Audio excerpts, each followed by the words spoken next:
Elam was born in Lancaster, Pennsylvania in 1852.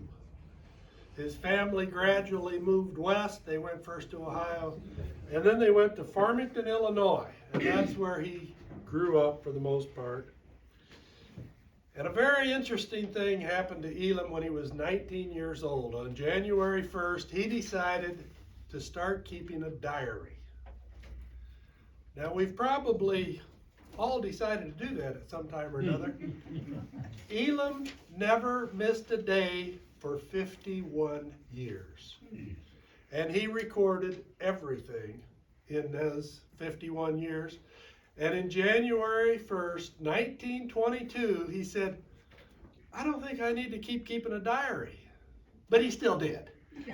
He just didn't do it every day.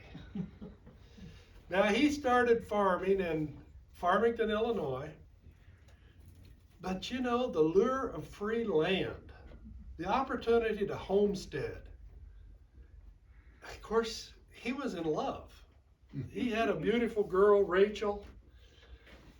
But he decided that in 1874, he was going to move to Stockton, Kansas, and homestead. Well, he made arrangements. Rachel agreed to marry him, but he had to first go establish himself on a new homestead. And so he headed out. He arrived in the Hayes by train. Only thing he brought with him was a suitcase. Never brought anything, no tools, no farming equipment. He had a brother who'd come ahead of him.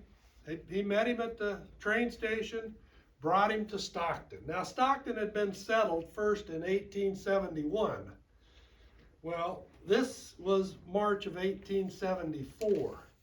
He wrote in his diary that Stockton consisted of almost a dozen houses. Well, he went out in search of a place to homestead, and he settled on the northwest quarter of Section 10, 618. Now, if you go north on 183 to Bow Creek, it's just about a mile west, is where he settled. That was the land that he homesteaded. Now, in 1875, 1 year after he came, they had the first Rooks County census. There were 567 people in Rooks County. There was one man who was really important to Elam, and that was a man by the name of Charles Foote, because Charles Foote owned some property about 2 miles away, and he made it possible for Elam to work for him, and that allowed him to kind of take care of some land because he had nothing. Well, there was one thing he did have. He had an extremely bright intellect, and he had almost no education, but he was great at self-learning. And he had, before he left Illinois, he had studied and gotten past the test to be a school teacher. So when he got to Kansas, I don't know if he had to take a new test, but he got a job in Phillips County at a country school, teaching school. And after that first year, he went back to Illinois, married Rachel, and brought her, they were married in the spring of '74, brought her back to Kansas, and they began their life in Rooks County. Now, before he got Rachel, he needed a house. So he did what we would all do. He went out by hand and cut down cottonwood trees. Drug those cottonwood trees to Stockton, about 9 miles. Had them milled into lumber, taken back, and he built a house, a cottonwood house, 14 by 22 feet. And that was where he raised his family. At the end of 1875, he made a notation in his diary that I think every farmer here has pretty much thought, if not expressed. And I quote, "Thus ended another year of small results, and the unanswered question yet remains for solution. What shall the harvest be?"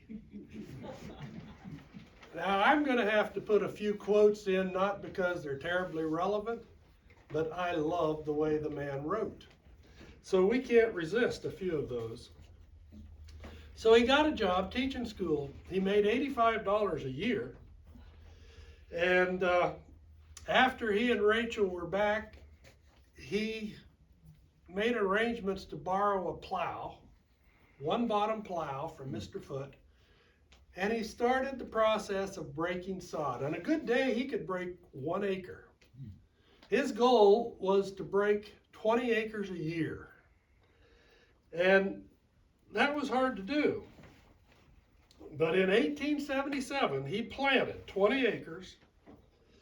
And by 1880, he was able to harvest 265 bushel of wheat, 150 bushel of corn, 6 ton of millet hay, 145 shocks of corn fodder, and 2 bushel of onion.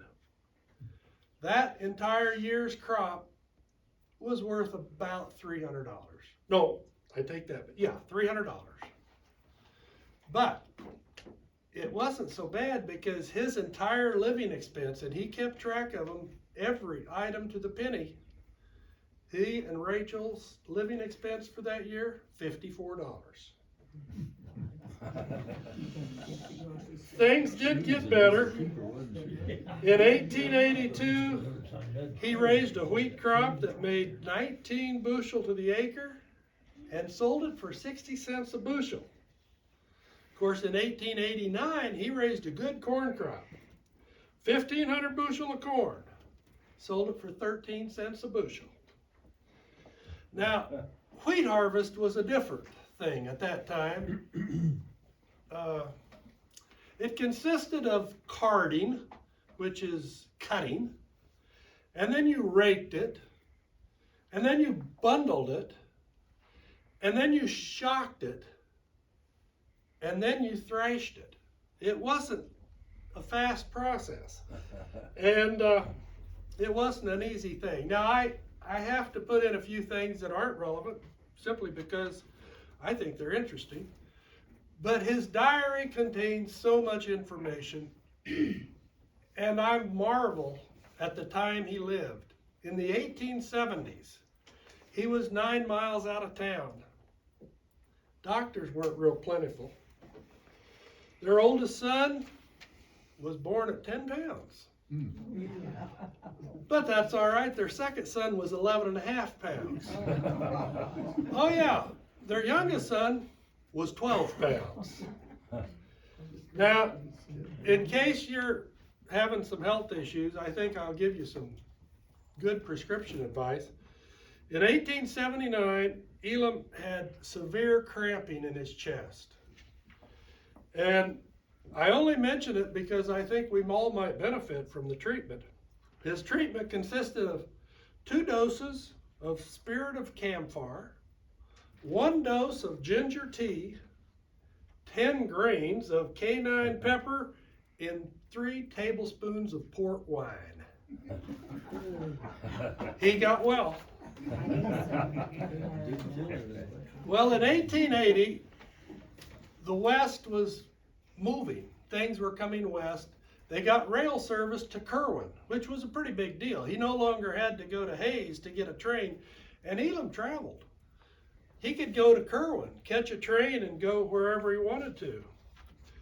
And another thing from about that period of time, his wife, when she was 40 years old, his diary reported she had to have all of her top teeth pulled at 40 years of age.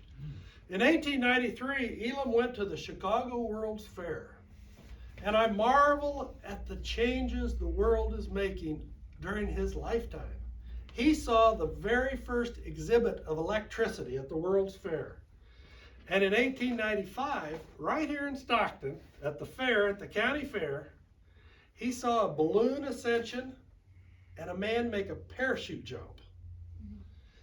And in 1896, he met L.L. Deutsch of Lawrence. And Deutsch was a very famous hunter and Arctic explorer. And Elam saw his stereopticon pictures that he had from his trips. And in 1904, Elam and Rachel were 2 of 35 people from Stockton who went to the World's Fair in St. Louis. We don't do that today. I just thought it was interesting. In 1904, they got telephone service. And in 1905, the next year, they got rural mail delivery. Prior to that, they had mail, and actually Elam was the post office. It was called the Rockport Post Office.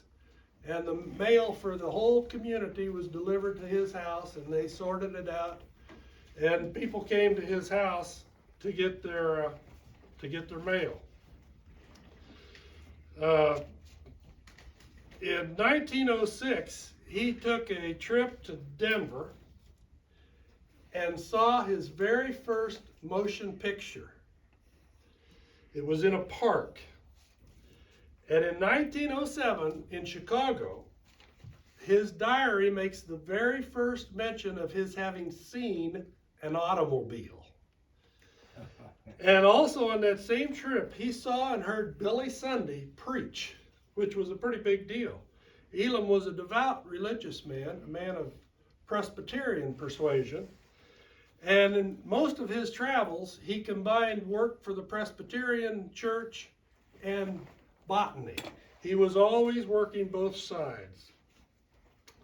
Now, not long after he came, in 1882, he started collecting samples of every plant he could find in Rooks County.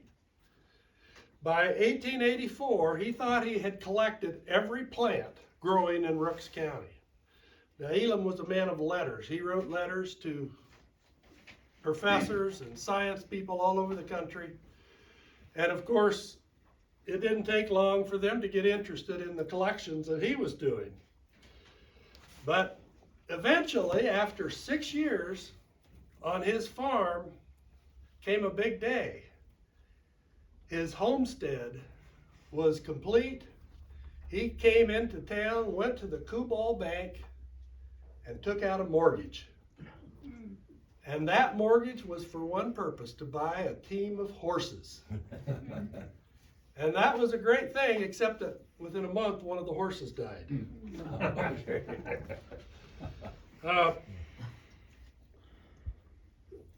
In 1879, he planted 50 apple trees.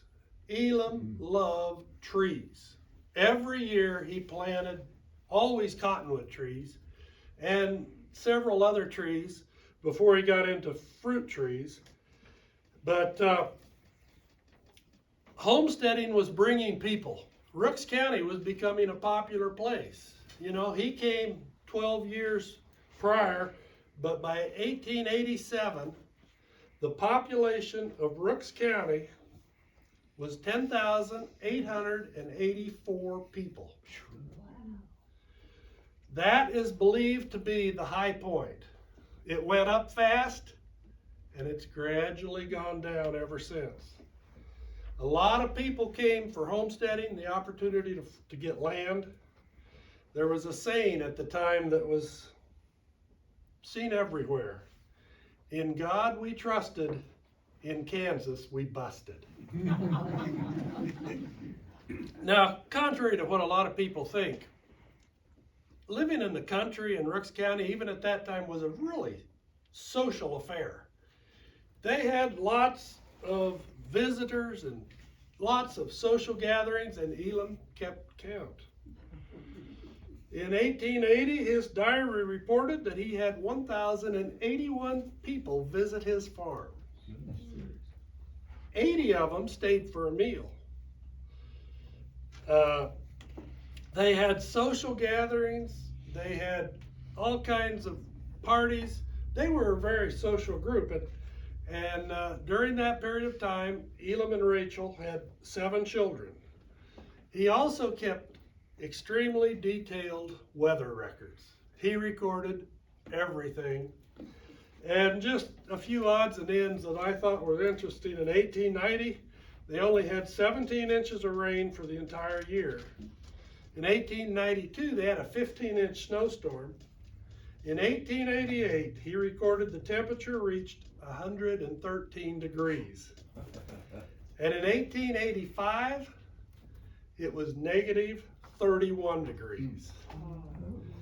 Now, lots of Elam's family were bitten by the same homestead desire. They came out, his parents came, half dozen brothers came, Rachel's parents came, some of her brothers came.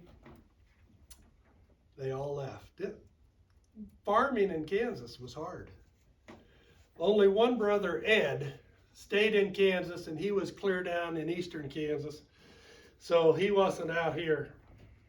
But in 1885 to 1890, Elam's life began to change because his boys were getting old enough to do some of the farming. They could walk behind the horses, they could run that plow, do what needed to be done, and that gave Elam a chance to do the 2 things he loved: the Presbyterian Church and botany.